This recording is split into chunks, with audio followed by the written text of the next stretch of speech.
मिले टाइम्स में आपका स्वागत है। मैं असरार अहमद। उत्तर प्रदेश का चुनाव 2022 का बहुत जल्दी होने वाला है। 5-6 महीने बाकी हैं। तमाम पार्टियां अपने मुद्दे को लेकर जनता के बीच अब जा रही हैं। 2022 के विधानसभा चुनाव में क्या भारतीय जनता पार्टी की फिर से सरकार बनेगी या एक की दूसरी पार्टी सत्ता में आएगी? हमारे साथ मौजूद हैं उत्तर प्रदेश की राजनीति पर बात करने के लिए इसरार अहमद, जो कि ऑल इंडिया मजलिस इत्तेहादुल मुस्लिमीन के प्रदेश सचिव और पूर्वांचल प्रभारी भी हैं। हम इनसे बातचीत करेंगे कि पार्टी कितनी सीटों पर चुनाव लड़ रही है।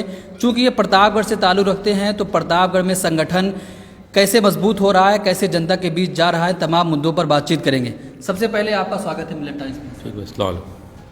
सबसे पहला सवाल ये होगा आपसे कि आप चूँकि प्रतापगढ़ से हैं, इससे पहले प्रतापगढ़ के अध्यक्ष भी थे, अब प्रदेश सचिव बने हैं, पूर्वांचल प्रभारी बने हैं, तो किस तरीके से तैयारियां आपकी चल रही हैं प्रतापगढ़ में? प्रतापगढ़ में हम लोगों ने पार्टी का संगठन खड़ा करने का पूरा काम किया है। जिले की टीम है, विधानसभा की टीम है, ब्लॉक में टीम है, जहाँ तक बूथ कमेटियाँ का भी गठन हो रहा है और अच्छा खासा काम हो गया है। लगभग आधे से ज़्यादा बूथ कमेटियों का गठन हो गया है। तो पार्टी ज़मीनी स्तर पर प्रतापगढ़ में काम कर रही है और न सिर्फ प्रतापगढ़ में बल्कि पूरे उत्तर प्रदेश में पार्टी अपना संगठन ज़मीनी स्तर पर बनाने की कोशिश कर रही है। आने वाले चुनाव में उत्तर प्रदेश में तैयारी चल रही है। 100 सीटों का टारगेट है कि 100 सीटों पर उत्तर प्रदेश में मजलिस इत्तेहादुल मुस्लिमीन चुनाव लड़ेगी और चुनाव पार्टी उन्हीं जगहों पर लड़ेगी जहां पे संगठन 80% तैयार होगा। जिन जगहों पर संगठन नहीं है वहाँ पर पार्टी चुनाव नहीं लड़ने जा रही। लेकिन ऐसे समय में जब कहा जा रहा है कि बीजेपी को हराया जाए तो बहुत सारे लोग कह रहे हैं कि आपके चुनाव लड़ने से वोट बिखर जाएगा, फिर से भारतीय जनता पार्टी जीत जाएगी। उस पर क्या कहेंगे? देखिए, ये बात कि किसी के चुनाव लड़ने से वोट बिखर जाएगा, वसी साहब ने ये कहा है कि हम भाजपा को सत्ता से बाहर करना चाहते हैं, योगी आदित्यनाथ जी को मुख्यमंत्री से पद से हटाना चाहते हैं, अगली बार इनकी सरकार नहीं बनने देंगे, ये उन्होंने दावा किया मीडिया के सामने। उनका ये है कि सारे सेकुलर पार्टियाँ जो हैं सबको हम साथ मिल करके लड़ना चाहते हैं, सबके साथ जो भाजपा को हराना चाहते हैं हम सबको साथ लेकर चलना चाहते हैं, सबको साथ। एक हमारा जो है संघर्ष मोर्चा बना है, राजधर साहब उसके जो है जिम्मेदार हैं। तो ऐसा नहीं, हमारी पार्टी की पूरी कोशिश ये है कि भाजपा को सत्ता से बाहर किया जाए। अब जो लोग भाजपा को साथ देना चाहते हैं, भाजपा को मजबूत करना चाहते हैं, भाजपा को बचाए रखना चाहते हों, वो अलायंस में नहीं आ रहे हैं, वो अलग बात है, वो उनकी मजबूरी हो सकती है। कुछ पार्टियाँ ऐसी हैं जो आप देखिए कि उत्तर प्रदेश में असेंबली में समाजवादी पार्टी मुख्य विपक्ष की हैसियत में है, लेकिन किसी भी मुद्दे पर जुल्म हो रहा है बोलने तैयार नहीं खड़ी है। उत्तर प्रदेश में सबसे ज़्यादा सियासी अगर कत्ल हुआ है तो यादव बिरादरी का हुआ है और उत्तर प्रदेश में समाजवादी पार्टी यादव बिरादरी का प्रतिनिधित्व भी करती है, लेकिन किसी मुद्दे पर आवाज़ उठाने के बजाय खामोशी है। तो इसको तो मैं यही समझूंगा कि भाजपा का जो है स्लो समर्थन है। अदरवाइज आपको विपक्ष से आपको चाहिए था आवाज़ उठाने के लिए। ना सिर्फ यादवों के साथ हो रहा है जुल्म, दलितों के साथ जुल्म हो रहा है, मुसलमानों के साथ जुल्म हो रहा है, हर गरीब के साथ जुल्म हो रहा है। इस समय उत्तर प्रदेश में जंगल राज कायम हो गया है, कानून व्यवस्था नाम कोई चीज़ नहीं है। विपक्ष के नाम पे सन्नाटा है उत्तर प्रदेश में और दिल्ली में भी। तो जो पार्टियाँ विरोध करना चाहिए जिनको, वे विरोध का काम अगर नहीं कर रही हैं तो इसका मतलब वो भाजपा का समर्थन कर रही हैं।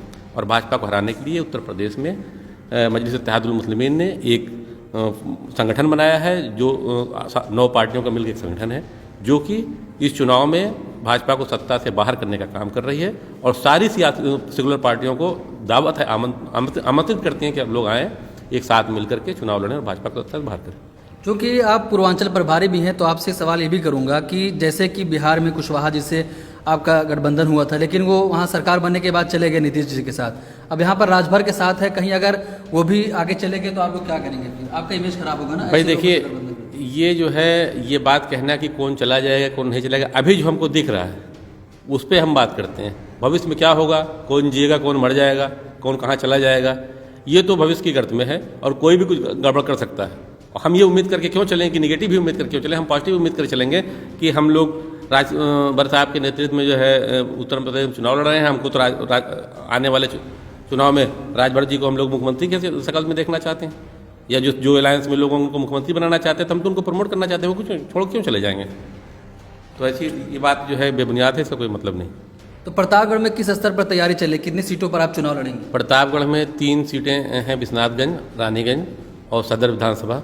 3 सीटों हमारी तैयारी चल रही है और चौथा पट्टी है, पट्टी विधानसभा। इन चारों सीटों पर हम लोग अपना प्रत्याशी लड़ाना चाहते हैं और 3 सीटों पर रानीगंज, बिस्नागंज और सदर में हमारा कार्यक्रम काफ़ी हद तक तैयार है और काफ़ी हद तक हमारा संगठन मजबूत है। इन 3 सीटों पर पहली प्राथमिकता होगी। रानीगंज भी और पट्टी भी हम कैंडिडेट लड़ाना चाहते हैं। इन 4 सीटों के लिए हम लोग तैयारी कर रहे हैं प्रतापगढ़। उपचुनाव में आप यहाँ सदर से चुनाव लड़े थे तो आप तीसरे नंबर पर थे, तो क्या फिर आप इसमें चुनाव लड़ेंगे या किसी और को टिकट देंगे अपनी जगह पर? देखिए, पार्टी का जो फैसला होगा या संगठन के लोग जिसको चुनेंगे चुनाव लड़ने के लिए वो लड़ेगा। मैं भी प्रत्याशी हो सकता हूं और नहीं भी हो सकता। अगर हमारी पार्टी को ठीक ठाक कैंडिडेट चुनाव मैदान में हमारी पार्टी की तरफ से होंगे तो मैं चुनाव नहीं लड़ूंगा।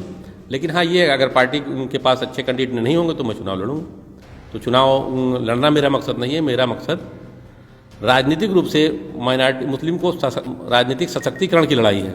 मुसलमानों के साथ दोयम दर्जे की काम हो रहा है, इनके साथ जुल्म हो रहा है। सरकारी नौकरियों में उनको कोई हिस्सेदारी नहीं है, विधानसभा में आपकी आबादी के हिसाब से हिस्सेदारी नहीं है, पार्लियामेंट में हमारी आबादी के हिसाब से हिस्सेदारी नहीं है। तो हमको हर जगह दबाया जा रहा है, हमारे साथ जुल्म हो रहा है।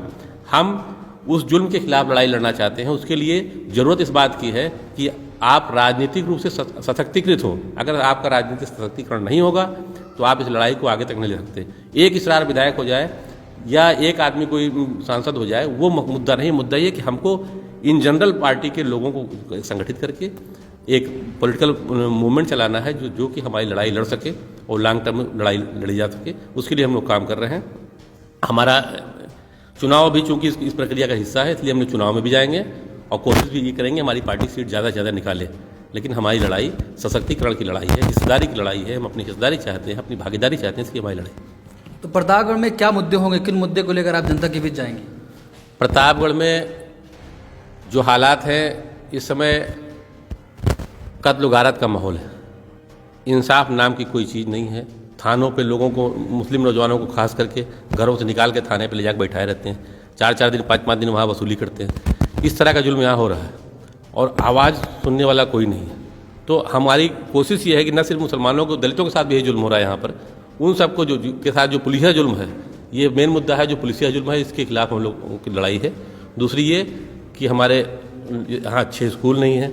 मुस्लिम इलाकों में जो है स्कूल, मिडिल कॉलेज नहीं है, इंटर कॉलेज नहीं है, डिग्री कॉलेज नहीं है। तो हम ये चाहते हैं कि हमारी इसका विकास हो, इसको करना चाहते हैं और इसके लिए हम लोग अपना मेहनत कर रहे हैं। बहुत शुक्रिया। ये थे इसरार अहमद जो कि प्रदेश सचिव और पूर्वांचल प्रभारी भी हैं। अब अगले साल उत्तर प्रदेश में चुनाव होने वाला है तो इनसे बातचीत हुई। इन्होंने बताया कि कैसे तैयारी चल रही है। खासतौर पर प्रतापगढ़ में लगातार यहाँ पर मुसलमानों को बताया कि टारगेट किया जा रहा है, उनको थाने में नौजवानों को बैठा लिया जाता है, 4-4, 5-5 दिन वसूली की जाती है। तो लगातार ये जो जनता के मुद्दे हैं उनको उठा रहे हैं और उनके ज़रिए से जनता के बीच जाना चाहते हैं। ये उपचुनाव भी लड़े थे, आपको बता दूं, उसमें तीसरे नंबर पर आए थे। तो ये पहली मरतबा हुआ था कि कोई पार्टी प्रतापगढ़ में आई थी और इतना ज़्यादा वोट हासिल करी थी, जिसकी वजह से यहाँ पर ज़्यादा चर्चा भी है प्रतापगढ़ में। और इन्होंने बताया कि प्रतापगढ़ में 3 सीटों पर हम चुनाव लड़ने की तैयारी कर रहे हैं। मिलेट टाइम्स को आपकी ज़रूरत है, हमारी आप माली मदद करें। हर महीने सिर्फ 100 रुपये और 1 साल के लिए एक साथ सिर्फ 1000 रुपये।